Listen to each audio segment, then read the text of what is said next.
porque son los diferentes Artículo 23 de la Constitución.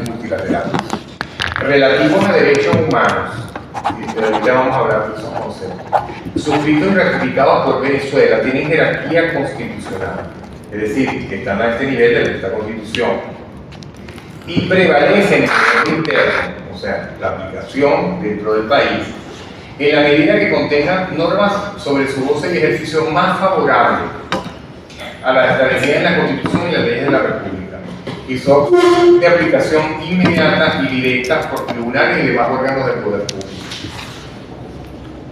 ¿Qué significa esto? Significa que, primero, tener el concepto que los bienes culturales y el disfrute de los bienes culturales como parte de un derecho humano. Son derechos humanos. Entonces todos esos tratados que ha suscrito Venezuela en materia cultural, bueno, infinidad de ellos, pero en este caso que nos interesa en materia cultural y de protección, se aplican en el país. Es más, si alguna de esas normas que contienen esas convenciones tienen una disposición o disposiciones más favorables que las mismas leyes que tenemos nosotros, se aplica con preferencia esa frente a la interna. ¿Por qué? Porque es la regla de la norma más favorable. O sea, ese se llama la progresividad de la aplicación del derecho. O sea, progresivo, es hacia adelante, no hacia atrás. Lo regresivo. Entonces, en virtud de que esas normas tienen rango constitucional, son normas de derecho internacional que tienen rango de normas internas y tienen la misma jerarquía que las normas constitucionales. Entonces, las 5 convenciones que acaba de mencionar Nauru, entonces sí fueron parte, porque además fueron ratificadas y además aparecieron publicadas, respectivamente aprobadas por la Asamblea Nacional y la más antigua, cuando era el Congreso de la República, y están aparecidas en el boletín oficial, que es la Gaceta Oficial. Entonces,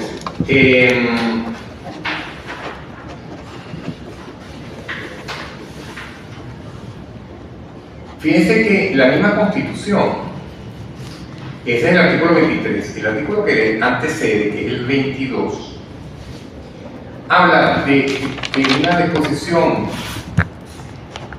que como el derecho no lo puede abarcar todo, porque bueno, el derecho puede regular determinadas cosas, pero hay cosas que situaciones que la dinámica, y más en estos tiempos, va mucho más deprisa que el mismo proceso de aprobar leyes. Entonces, por el hecho de que no estén aprobadas leyes y exista un derecho, no significa que no se pueda aplicar.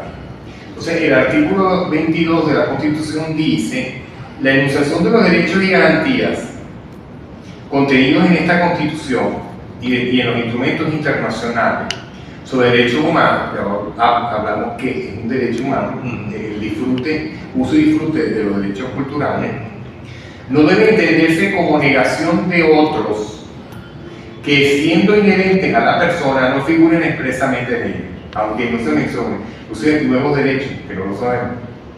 La falta de ley reglamentaria de estos derechos no menoscaba el ejercicio de los mismos, es lo que debe decir.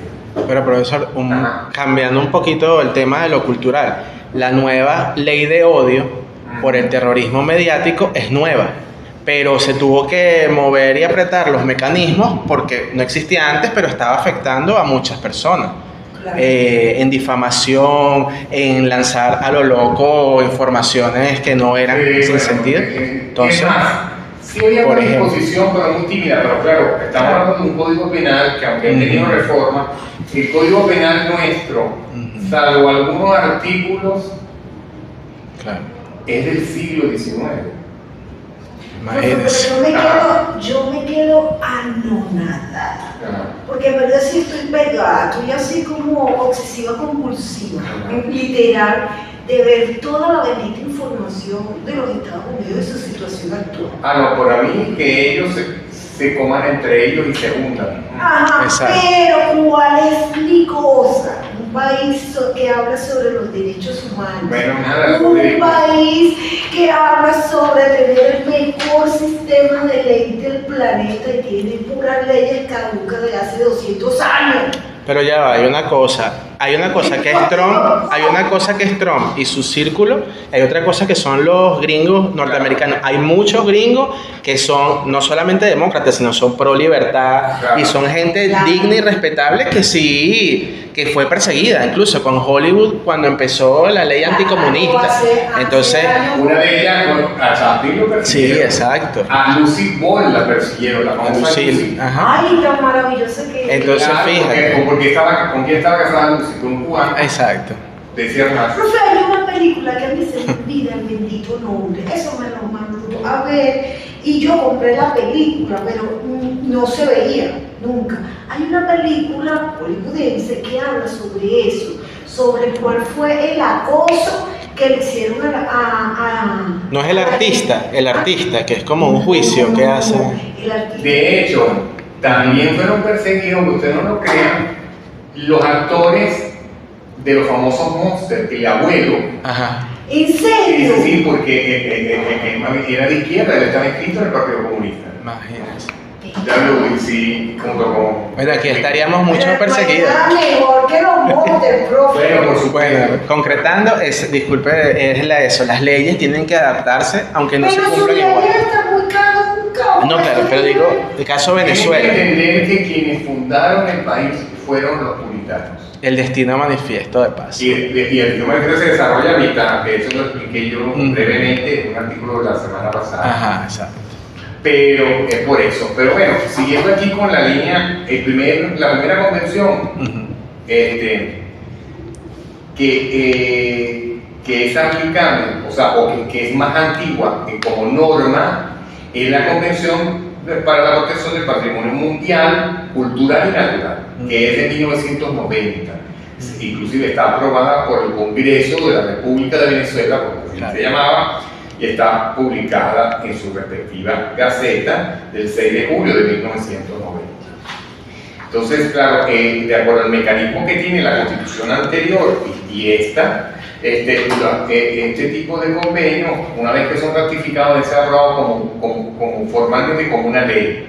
Y de hecho ustedes van a ver que dice ley aprobatoria de la Convención porque lo hace el órgano legislativo nacional, que bueno, antes era el Congreso, hoy es la Asamblea Nacional, porque antes el Congreso recuerda que tenía 2 cámaras, ahora es una sola cámara.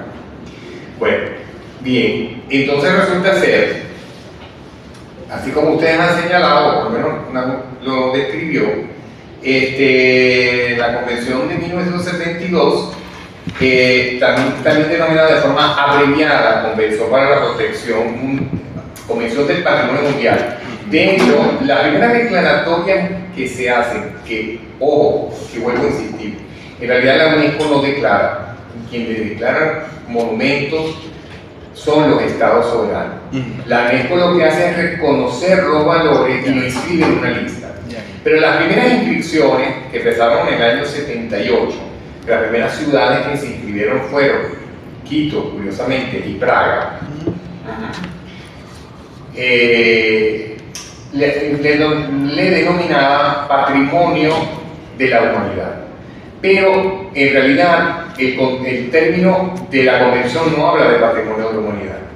En las consideraciones habla de humanidad, pero no habla de patrimonio mundial. Ahora, diferente es la de patrimonio inmaterial, que sí habla de la humanidad. Entonces por eso hay que ser muy preciso. De hecho, cuando se inscribió la Ciudad Universitaria de Caracas en el año 2000, que es más reciente, todavía se denominaba patrimonio de la humanidad, pero en realidad formalmente ya desde el 2001 en adelante se habla de patrimonio mundial, que son los reconocimientos que hace la UNESCO. Claro, que es lo que se llama lugares de la tierra con un valor universal excepcional, o sea, que son únicos y que pertenecen al común de la humanidad. De ahí venía, por eso lo repetían la humanidad. Entonces, esta convención, como les explico, es única porque liga el concepto de conservación, ¿verdad?, de la naturaleza con la preservación de sitios culturales. Fíjense que podemos tener sitios netamente naturales, como la Gran Sabana, aunque hay elementos culturales, pero vamos a hablar, y sitios que llamamos paisajes culturales, donde se entremezcla lo construido por el hombre y lo construido por la naturaleza. Por ejemplo, cuando hablamos de Ciudad Bolívar, nosotros no podemos entender Ciudad Bolívar sin la Angostura, sin el río Orinoco. Entonces, además toda la historia que está, entonces, Ciudad Bolívar, además, de hecho se trabajó previamente, pero no se concretó, a veces se retoma, como para ser inscrita en la lista. De eso estoy hablando de los mediados de los 90. Entonces, esos son paisajes culturales, porque tienen elementos de la naturaleza y elementos creados por el hombre. Coro, en realidad, los médanos fueron agregados después, pero no eran por los médanos. Pero sí podemos decir, por ejemplo, si hablamos de Caracas, nosotros no podemos desligar Caracas sin Guaraíra Arevalo. Si nosotros lo borramos, nunca no es Caracas. Y de hecho, hay toda una tradición cultural de los pintores, claro, el más connotado es Cabrera, pero no es el único. Pero siempre hay una vinculación de esa montaña con la ciudad. Los palmeros de Chacao. En todos los audiovisuales. Todo exacto. Tú puedes poner los edificios, pero no pones. No se identifica. Tú no sabes, puede ser cualquier ciudad. Por eso es bien importante que fue un instrumento, por lo menos de vanguardia.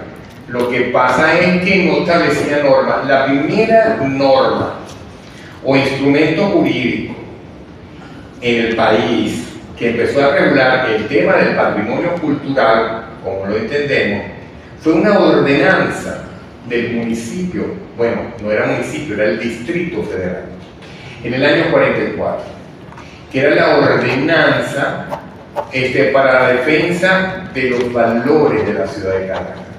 Curiosamente, esa ordenanza fue impulsada por Gonzalo Vázquez cuando era concejal. Pero, ¿qué habla allí? Eso vamos a tratarlo como un tema de curiosidad histórica, pero muy importante. Hablaba que entre otras cosas, que se debían proteger los valores de la personalidad, fíjense bien el término, la personalidad de la ciudad, la personalidad de Caracas. Y claro, ¿y qué identifica una persona cuando hablamos que esa persona tiene tal personalidad? Son sus características, los asuntos que le distinguen, no solamente lo físico, sino su conducta, su gusto, sus saberes, sus aciertos y desaciertos. Bueno, entonces esa ordenanza se adelanta medio siglo a la UNESCO cuando empieza a tratar el tema de lo inmaterial, porque está hablando de lo inmaterialidad.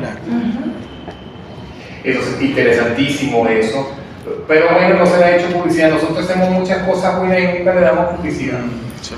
Hay otros que hacen menos cosas y cacarean más como la gallina. Que todo eso habla es de la idiosincrasia, en este caso de una ciudad. Y quiero decir del Ávila, bueno, es que realmente no puedes concebir esta ciudad, Caracas, sin el Ávila, claro, por una razón específica. Es un valle, estamos rodeados de una montaña, que es el Ávila o el Guaraíra Arevalo, como lo quieran llamar. Y sin ellos, pues no tenemos la ciudad. Yo, para evitar conflicto, yo le llamo Guaraíra Arevalo, cariñosamente llamado Ávila. Porque en realidad eso es como ser, entonces, porque otra cosa, no podemos modificar todos los poemas que le han dedicado a la Ávila. Ejemplo, Aquiles. Buenos días, señor Ávila, buenos días, señor Guaraíra Arevalo, no pega. Entonces, estamos hablando del mismo. Es un nombre cariñoso, vamos a decir así, que además es tradicional. No, y Caracas también es atípica por lo siguiente, por ser a lo largo, tener diferentes plazas coloniales no tiene mucho sentido, claro, si uno no revisa que Sabana Grande era una sabana que divide, que solamente Caracas llegaba hasta un límite, hasta Alcabala, pero entonces estaba el pueblo de Petare, estaba el pueblo de Chacao, en el valle. Entonces, qué interesante. En el año 36 es cuando se unifica. Después de la muerte de Gómez, el Congreso de aquella época, en el 36, aprueba la ley orgánica del Distrito Federal, donde incluyen, por supuesto, inclusive estaban parroquias del antiguo departamento Vargas. Y entonces, exacto. Entonces, entonces había parroquias a secas y parroquias foráneas todavía. Wow, ¿Cuáles eran las parroquias foráneas? Recreo, Ajá, El Valle, ajá, Macarao, ajá. pero todavía no existía Caribobo todavía. Entonces es interesante toda esa historia de cómo se ha ido conformando. Pero volviendo al tema aquí, que yo decía que esa convención, pues, de alguna manera liga estos conceptos para la conservación del patrimonio, tanto natural como cultural, y que básicamente entendemos hoy día que esto es una división, si se quiere, un poco arbitraria, porque es que no podemos concebir nada material sin su inmaterialidad. Claro. O sea, hablamos de la Gran Sabana, por ejemplo. Muy bien, tenemos todos los paisajes, tenemos todos, por supuesto, esos paisajes, además esas rocas, los tepuyes, que además Los son saltos, únicos en el mundo, etc. Además lo hacen único. Pero es que además ahí vive gente, y los aborígenes también hacen todo un rito, y hay una cultura que hay. Entonces no podemos concebir que últimamente, espero que se corrija ahora, últimamente disfrazan a los aborígenes con unas ropas que no son. Todo por el farandulerismo y el postureo del turismo. No, o sea, no, una cosa es, yo entiendo, pero si tenemos que proteger su cultura, entonces estamos doblemente colonizando. Exacto. O sea, Exacto. esa es una crítica que se hace. Pero bueno, entonces, Profe, el tema de la cultura de nosotros, estaba viendo un TikTok que estaban haciendo una pregunta ahí, siempre le dan algo ahí, pues contesta. Preguntaban cuál es la montaña más alta del mundo, cuál es la montaña más alta de Venezuela. Y muchos pegaron la montaña más alta del mundo y nunca pegaron la de Venezuela. Entonces yo me quedo loco porque yo digo, wow, no sabemos, me voy a incluir yo como venezolano, cuáles son nuestros patrimonios, cuáles son nuestras cuestiones cultura emblemáticas, por ejemplo. Debe ser porque el Pico Bolívar le dicen pico, ¿no? Porque es una forma específica, pero esa es la montaña más alta de Venezuela, o sea, la debería saber, por lo menos los viejos. Nosotros los viejos lo deberíamos saber, pero no es posible que ningún viejo pegue una con esa montaña y todos se van directo Al Everest. No, pero además al Salto Ángel. Ok. ¿Ves? Entonces, eso en Venezuela no ha habido ese tipo de campaña nuevamente de resaltar los valores nacionales, que eso se queda grabado, porque yo me acuerdo sobre el Pico Bolívar, yo eso me lo aprendí cuando estaba echando, eso no fue reciente, y me ha quedado durante toda mi vida muchísimas cosas. Mira, en la escuela yo me aprendí las fechas patrias, y ahorita yo le hago preguntas que no tengo por qué hacerle a los chavos, porque yo soy música y son de historia, pero lo hago nada más por ver cómo va el conocimiento, y le pregunto, ¿qué se celebra el 19 de abril de 1810? ¿Cuál es la diferencia entre ese día y el 5 de julio de 1811? Han raspado, ¿qué celebramos el 16 de diciembre? No es que tenemos que entender, pero es que ahorita las redes sociales hacen desastre con nuestro. Pero de eso estamos hablando, no se Yo puede di permitir. clase en bachillerato antes de que me pegaran el juguete de pintura en la cabeza. Y yo daba clase de teatro. ¿Y cuál fue una de las cosas que nos dimos cuenta? Había niños en cuarto año que no sabían leer. Entonces yo le digo, bueno, como yo lo que tengo son estas poquitas horas y tengo 36 horas, porque yo no les doy clase de lectura a los muchachos. Y entonces, y la ley lamentablemente obliga a pasar a esos muchachos. La LOMNA ha sido también buena para muchas cosas y mala para otras. Porque tú como profesor, una de las cosas más graves es que uno como profesor de bachillerato esté expuesto a muchas cosas de los muchachos. Tú simple y llanamente le dices, yo me acuerdo que una vez yo estaba dando clase en sexto grado y le dije varias acotaciones a la niña, y la niña me trajo a la mamá porque yo la estaba presionando psicológicamente, y me iban a la LOMNA, y yo le digo, no, yo le dije unas acotaciones para para enriquecer el trabajo, porque esa niña tiene, ¿verdad? Tenía potencial para ser actriz. ¿Cuál fue la? Yo no quiero ser actriz. Y yo así como que, ok, está bien. Pero la ley también ha puesto muchas cosas, la misma ley para los hombres, para las mujeres. Muchas mujeres abusan de las leyes en contra de los hombres espantosamente. Lo acusan de cualquier vaina y hasta lo sacan de su casa. ¿Por qué? Porque es mujer. Las leyes lamentablemente tienen su envoltura. Y eso aplica a la educación también. Claro, porque el criterio, yo creo que uno de los criterios que debe colocarse en diferentes leyes, es la categorización del delito o la falta. Por ejemplo, en las redes sociales tiene que haber una categorización, no puede haber un sesgo completo de que si dijiste el profesor me cae mal, pero son 40 años, y si el asesino son 15 y lo pasan por el proceso, no vamos a ampliar esa ley, que cada quien tenga su debido proceso. Hay un principio en derecho penal que se llama lo que llama el principio de tipicidad. ¿Qué significa eso? Tipicidad es tipificar, encuadrar las acciones delictivas. O sea, no es tirar eso como un chicle. O sea, y hay que definirlo. O sea, en el derecho penal es una de las, debe ser una debe ser una de las más precisas, porque lo que no está establecido no lo puedo aplicar.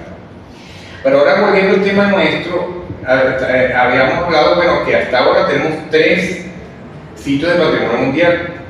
Uno está en una lista de peligro con un tema político, que espero que ya salga, que es Oro y su puerto de la Bella. Canaima como natural y la ciudad universitaria de Caracas. Hay una lista tentativa que todavía tenemos que no la han impulsado de todo. Mundial. Bueno, profe, yo tengo 2. ¿Ah? Tengo 2 aquí. Inscripción de los grupos. No, pero es otra cosa ya. No se adelante, no vamos a llegar a eso. Estamos aquí. Tengo otra. Pero, profe, yo conseguí que nombre algunos patrimonios declarados por la UNESCO en nuestra tierra. Ajá.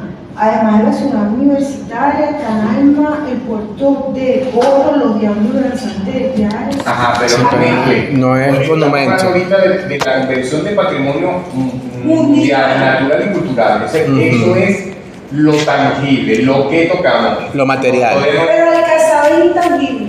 Claro, pero todavía no hemos llegado allí. Yo sí lo puse aquí. Bueno, no hemos llegado allí. Entonces, volviendo al tema del patrimonio mundial, la convención, y hay una lista tentativa que está ante la UNESCO. Son 3. La ciudad de La Guaira, y la hacienda Chuao en el 2002, y Ciudad Bolívar en la costura del río Orinoco en el 2003. Y este sitio es un sitio mixto, que es decir, cultural y natural, que se llama del paisaje. Ahora,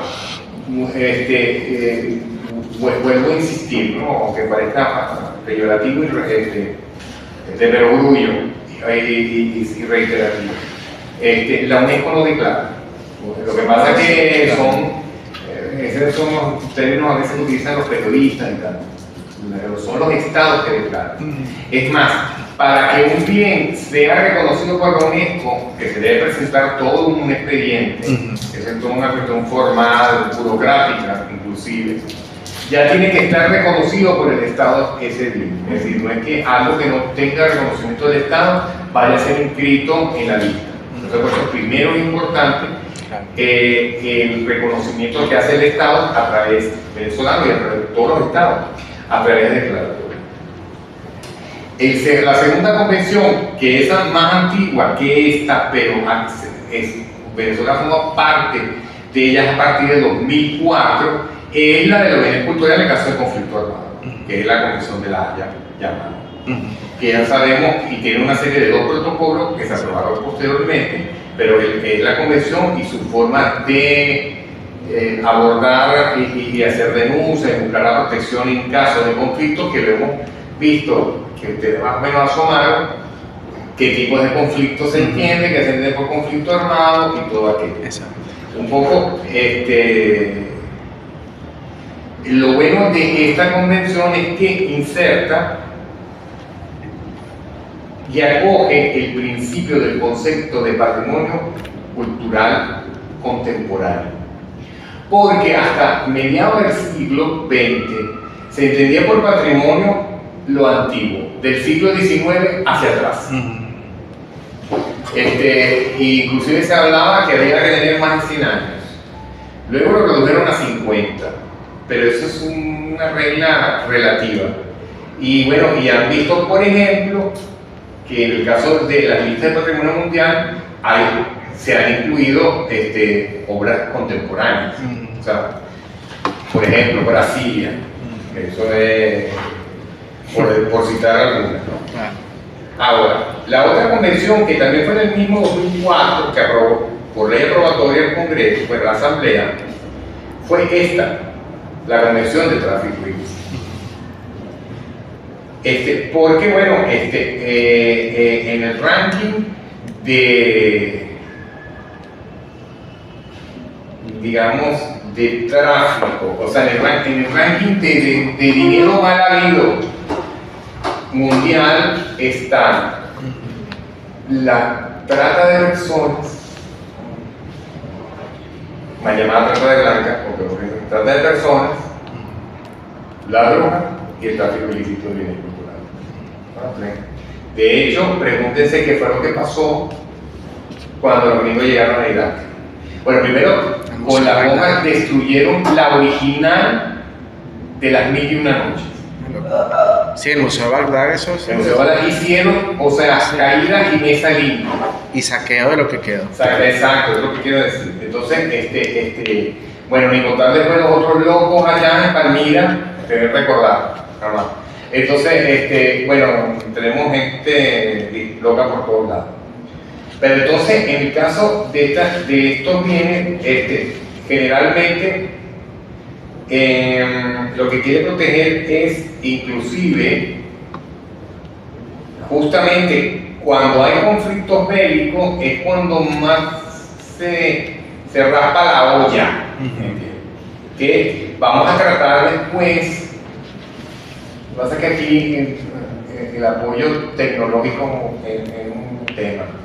Pero tengo una exposición además, cómo Francisco de Miranda se adelantó un siglo y medio a la Revolución. Cómo se adelantó un siglo y medio, ya hablaba de la contextualización de los bienes culturales en su sitio. Eso fue a propósito del saqueo que estaba haciendo Napoleón. Claro, por sus viajes él vio todo lo que... Bueno, exacto. Y entonces hay una relación epistolar de Miranda con un arquitecto francés, Antoine de Quatremer. Después yo le puedo mandar ese material. Que de hecho se publicaron las cartas. No tenemos las cartas que Miranda escribió, pero tenemos las cartas del arquitecto Antoine que refieren, haciendo alusión, o sea, el acuse de recibo y los comentarios que hace Miranda y cómo coinciden en eso. O sea, un hombre para variar adelantado, como si no fuera adelantado, sino comprendido. Entonces, porque hacía Napoleón rapando la olla donde iba raptando Europa, pero claro, se cebó con Italia. Italia tiene por cada centímetro cuadrado no sé cuánto viene cultural. Egipto también. Por lo que le dijo ahí, no fue bueno, exacto. Y ahí tenemos entonces el Museo Británico, que lo que tiene es el nombre de británico, pero no hay nada británico allí. Tiene el completo ahí. Todo de toda parte del mundo. Ese es el mayor escenario de true crime que hay allí. Porque empezamos por la Rosetta, por ejemplo. No, y que los otros son pobrecitos que no saben cuidar eso. Entonces mejor lo tenemos nosotros. Como el argumento que tiene Alemania con Nefertiti, que eso fue todo un trajín. ¿Cómo sacaron el busto de Nefertiti? Y claro, porque ¿qué es lo que atrae en el Museo Noise de Berlín? Claro. Entonces, Nefertiti, eso es lo que le trae, porque todo es por dinero, no es que no va por patrimonio, nada. O creo que allí, o como Turquía está pidiendo, el famoso altar, esa bárbaro ese de Pérgamo, o la famosa entrada de Babilonia, de Ixar, la cosa. O sea, ahí le puedo echar todos los cuentos. Que es azul, ¿verdad? Esa es la puerta. Exacto. Correcto.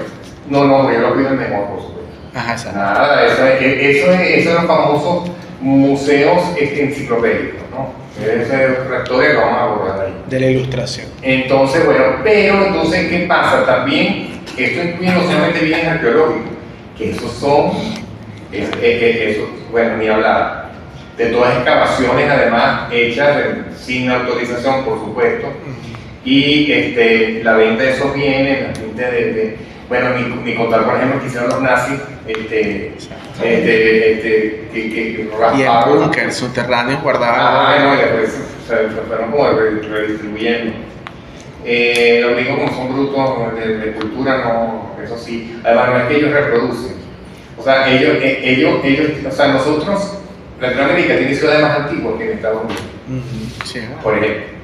Entonces, no, ellos reproducen. Bueno, Disney World reproduce el castillo de Liechtenstein, creo que es el de Liechtenstein, después está el otro.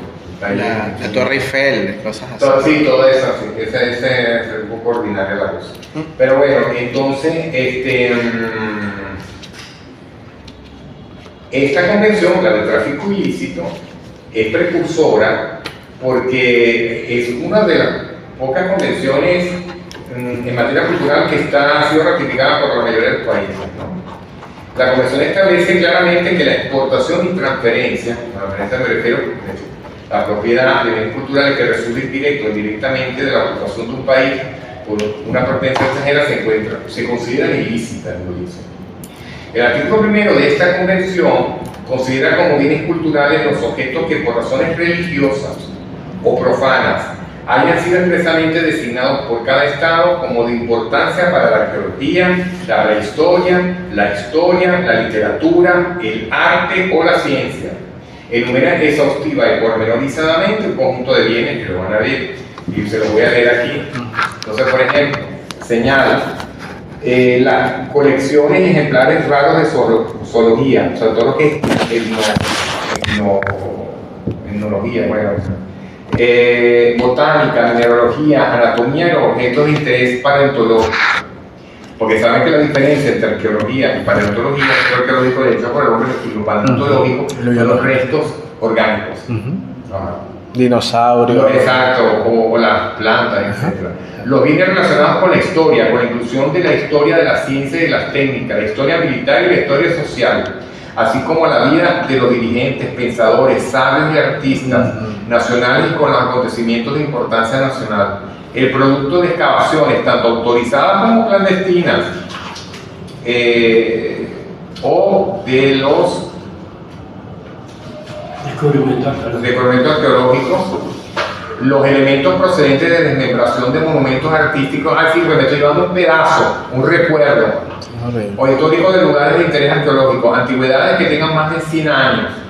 Claro, estamos hablando que esta es del año de 70, pero bueno, tales como inscripciones, monedas y sellos grabados, el material etnológico, los bienes de interés artístico tales como cuadros, pinturas y dibujos hechos enteramente a mano sobre cualquier soporte y en cualquier material, con exclusión de los dibujos industriales, que es otra cosa, y los artículos manufacturados decorados a mano.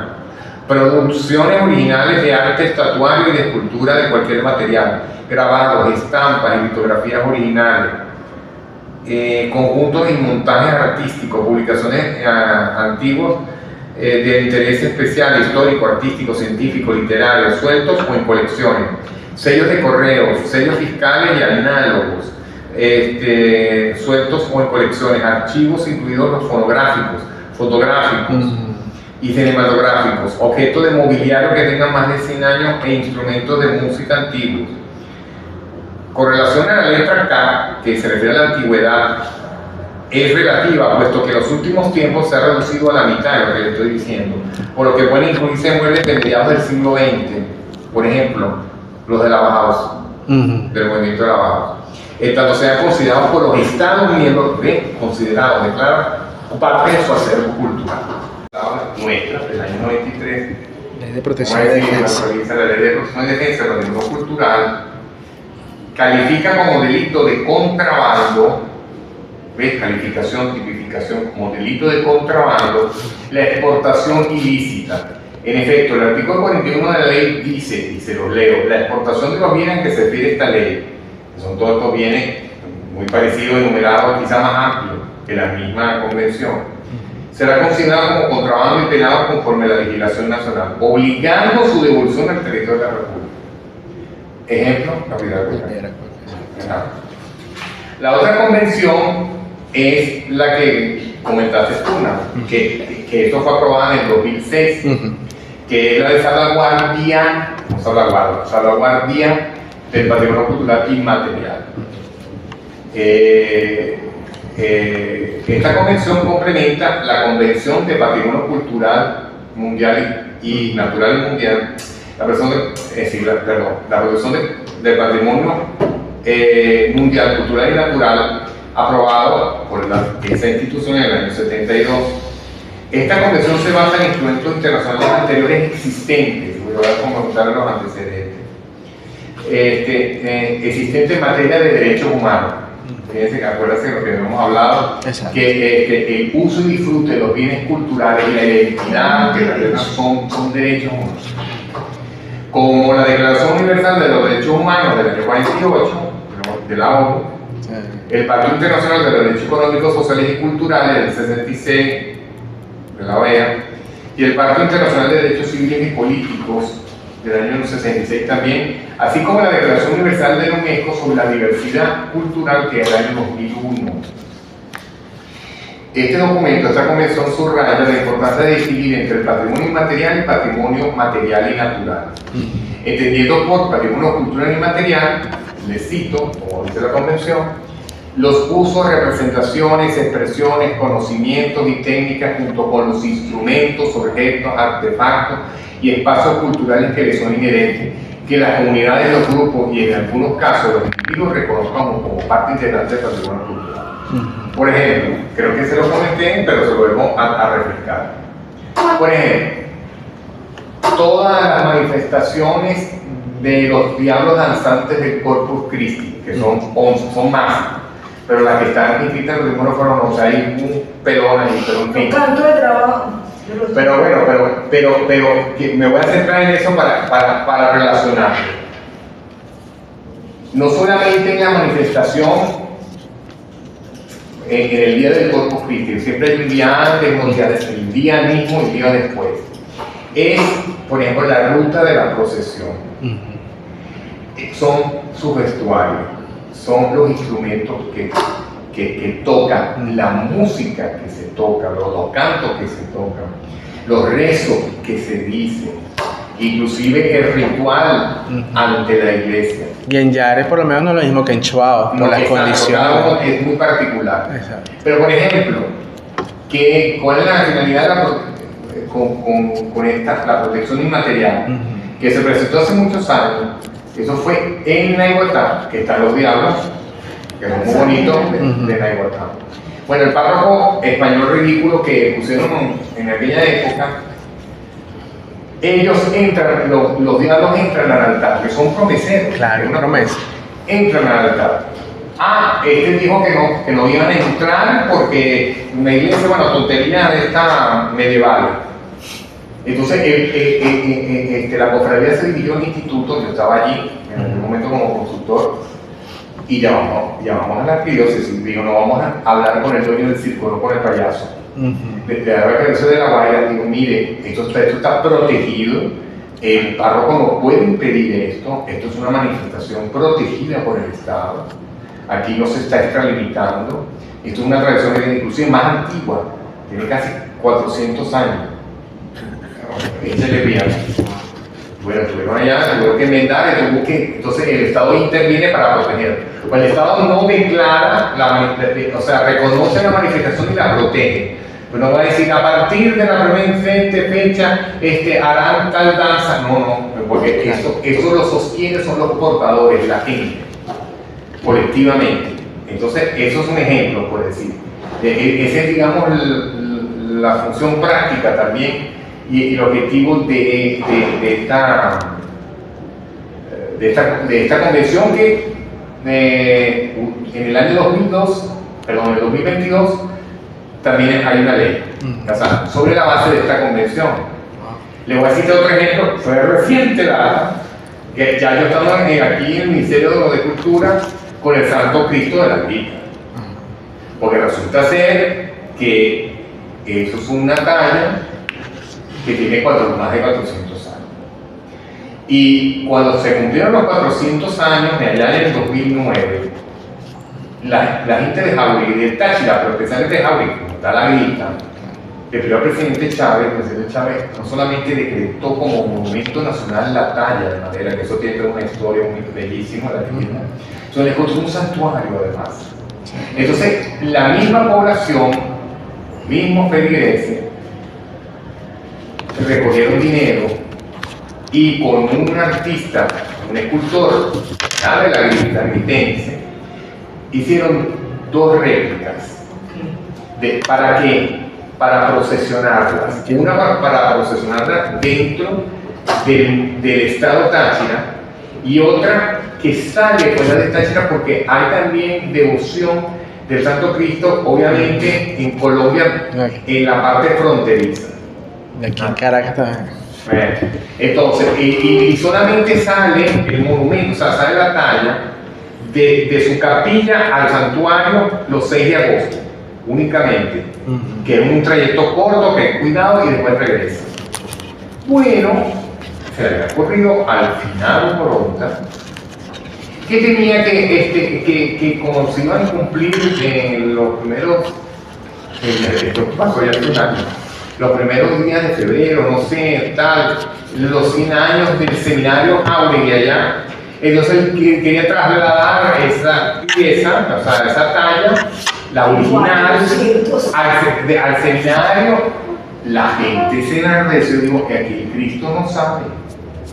Y aparte de eso, tenían ellos que pedir permiso al instituto porque es un monumento nacional. Y el traslado de los monumentos, en este caso los bienes, muebles, porque se puede trasladar, necesitan autorización. Y se la negamos. Pero es que nosotros nos debíamos a la gente. La gente no quería. Hicieron vigilias. Con eso, lástima, era como para filmarlo y registrarlo. Vigilias porque no permitieron, así fue, que saliera el Cristo. ¿Qué hicieron estos puritas? La venganza. Eso tenemos que corregir. Eso fue en los principios del año pasado. En agosto, que es el 6 de agosto, que es el día del Santo Cristo, claro, como venganza, no va a salir el Cristo, porque el Cristo original, como le dije, sale en ese trayecto corto, que es de la capilla del santuario a la capilla, punto. No va a salir, claro. Pero además, los cofrades, que además están protegidos como bien de interés cultural, los excluyeron, los disolvieron. Bueno, imagínate eso, pero que cristiano. La propia mafia. Claro, entonces porque ahí está, eso tenemos que arreglar. Eso es algo, pero yo les cito este ejemplo claro, que ha pasado en realidad, porque bueno, es necesario, ahí cuando el Estado tiene que proteger, o sea, porque los declara y los reconoce, pero también los tiene que proteger. ¿Ante qué? Ante los obstáculos. Además, la pieza hay que protegerla por otra razón, porque resulta ser que hay que saber la manipular, y es una talla que tiene ya más de 400 años, y eso no puede andar. De hecho, ya en el mundo, cuando en las procesiones lo que sale son réplicas para proteger las originales. Miles de razones, además por seguridad. Claro, ahora en este orden de ideas, dejando a un lado todo lo conceptual que, como de colonial, conozco, claro, pero por lo menos el monumento a Cristóbal Colón que se tumbó, ahí tuvo que haber otro tratamiento de, ok, no lo vamos a poner allí, vamos a guardarlo, a esconderlo, pero sin destruir un bien. No, porque las esculturas son documentos históricos. Claro. Y eso obedece al concepto y a los valores y criterios de esa época. Exacto. Eso era, y además, uno de unos escultores muy buenos que tuvimos, que de hecho murió en La Habana, Rafael de la Cova. Exactamente. Y resulta ser que además los brutos no solamente tumbaron a Colón muy bien, acuérdense que hay 3 mujeres, que ya no sé dónde están las dos, dónde estaban las dos que sobrevivieron. La del medio era Venezuela, tumbaron a Venezuela. Es que no sabe, es lo que la ignorancia. Tuvo que haber sido más planificado. Una protesta es válida, Claro. bien, que no sé de cosas. Eso se pudo, dos cosas, o se pudo trasladar, lo que pasa es que la escala, pero con una suerte de museo y contextualizando, Exacto. o contextualizándola en el mismo sitio, o contextualizándola y colocándole como cerca, si lo permite, el espacio y todo, la figura antagónica. Claro. Entonces, Como una enseñanza. Porque Es destrucción por destruir. claro, destruir y entonces al final nada. Bueno, me pusieron a mí ahí, está bien. Tampoco. Bueno, pero está bien. Pero lo que quiero decir es eso. Entonces, la última convención que se aprobó, Venezuela incorporó en el año 2007, que es la de protección y promoción de la diversidad de expresiones culturales. ¿De qué trata esta convención? Aquí la tengo, profe. Ajá. Bueno, yo lo explico y tú lo complementas. Entonces, fíjate, esta convención de la protección y promoción de la diversidad cultural o de las expresiones culturales es un instrumento normativo que tiene por objeto proteger, como bien lo dice el título, la diversidad de expresiones culturales materializadas y transmitidas especialmente por actividades, bienes y servicios culturales. La convención crea un marco jurídico pensado para fomentar y promover la creación, producción, distribución y difusión, así como el acceso y goce equitativo a todos ciudadanos sin distinción de las expresiones culturales de diversos orígenes. Los estados se pusieron de acuerdo para diseñar y aplicar este instrumento con carácter de urgencia en momentos que el proceso de globalización se acelera y se acentúa la disparidad. Eso es para proteger los artesanos, para proteger los portadores, porque también hay ahí una economía que tienen ellos derecho a explotarla en buen sentido, de otra manera, no ser arropados. Creo que ustedes vieron no hace mucho, esto fue aquí, fue en México, el tema de las copias de los diseños de las tejedoras de Chiapas, pero con Sala. Exacto. Y Benetton. Por ahí salió, y después salió ahí la Carolina Herrera, por otro lado también, pero eso no es en otro país. No, y dignificar también, por ejemplo, cuando yo estuve en Puerto Ayacucho, en la Plaza San Francisco, era la Plaza de los Indígenas, se llama así, o sea, eso es su nombre popular, y habían puros tarantines puestos para vender artesanía, pero no había ningún tipo de calidad. No de la creación, sino de las condiciones para que estuvieran allí. Y después se creó al lado como una especie de salud, churubata cerrada con candado, unos espacios, unos tarantines ya, ¿cómo se llama? Regulados por la ley. Entonces ahí se dignificó al artesano. Entonces tienen normas, tienen horarios, tienen seguridad y el turista puede pasar y ver y es más interesante y es hasta mejor porque hacen excepciones para cuidar. También tiene que ver con el reconocimiento como cultores también. Claro, exacto. Todo eso. Aparte del reconocimiento, también protegerlo frente al mercado localista, ¿no? Entonces, bueno, correcto. Yo, para la próxima clase, si tienen algún comentario, lo discutimos. Vamos entonces, yo quiero mostrarles, lo haremos, o sea, se los voy a compartir en el WhatsApp y lo vamos a ver aquí como si lo estuviéramos presentando con como un video bien, porque aquí hay todo un jaleo para conseguir cosas. Claro. Para que tratemos, que me parece como para terminar el tema de las conversiones, para tratar el tema de la visión mirandina.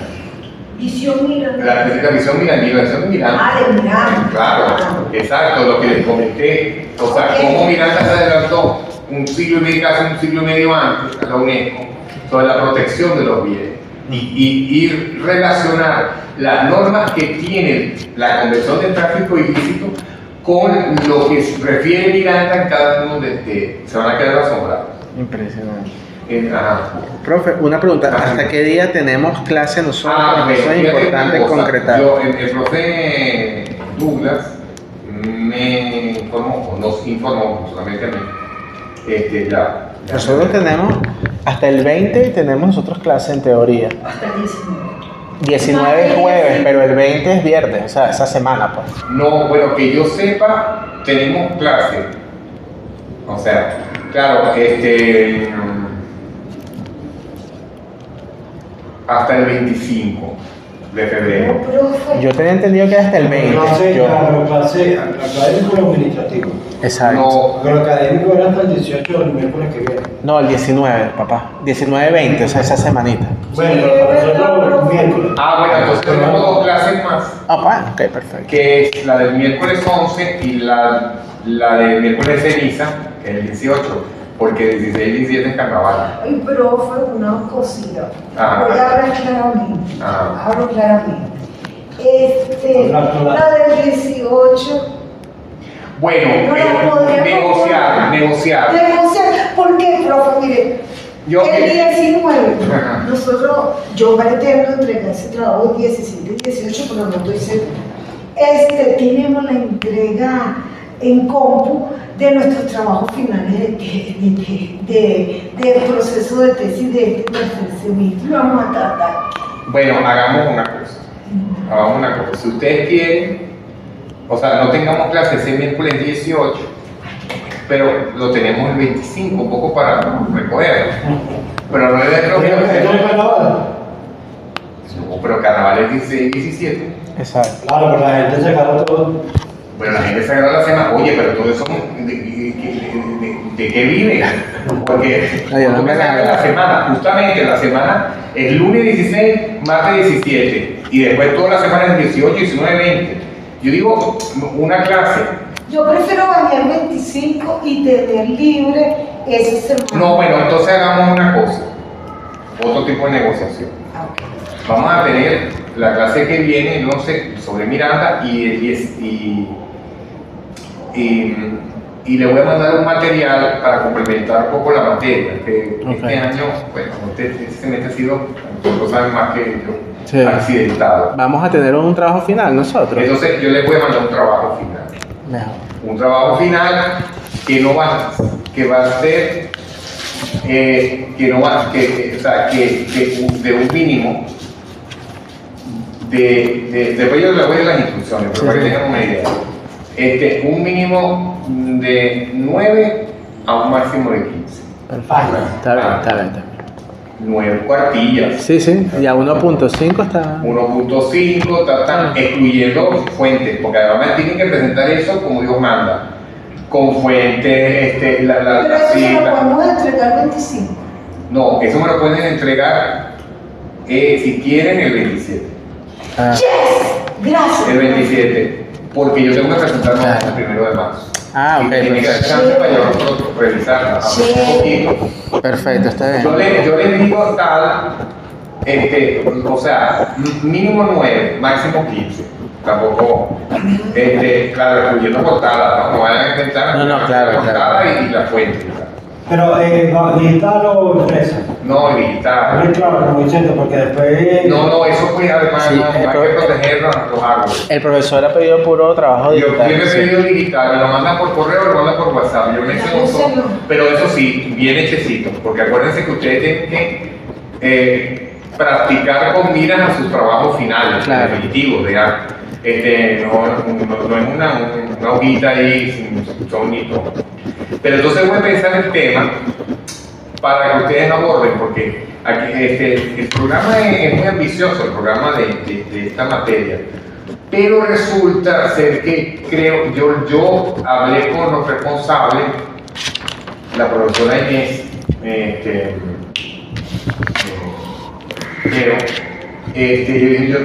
yo quiero replantear eso para el próximo semestre, para hacerlo como más práctico. Claro, también hemos tenido muchos tropiezos, ustedes y yo, pues, o sea, o en general. Y Ha marchas sido que muy han activo, caído. entre la marcha de contramarcha y las bombas, o sea, que más bien demasiado bien.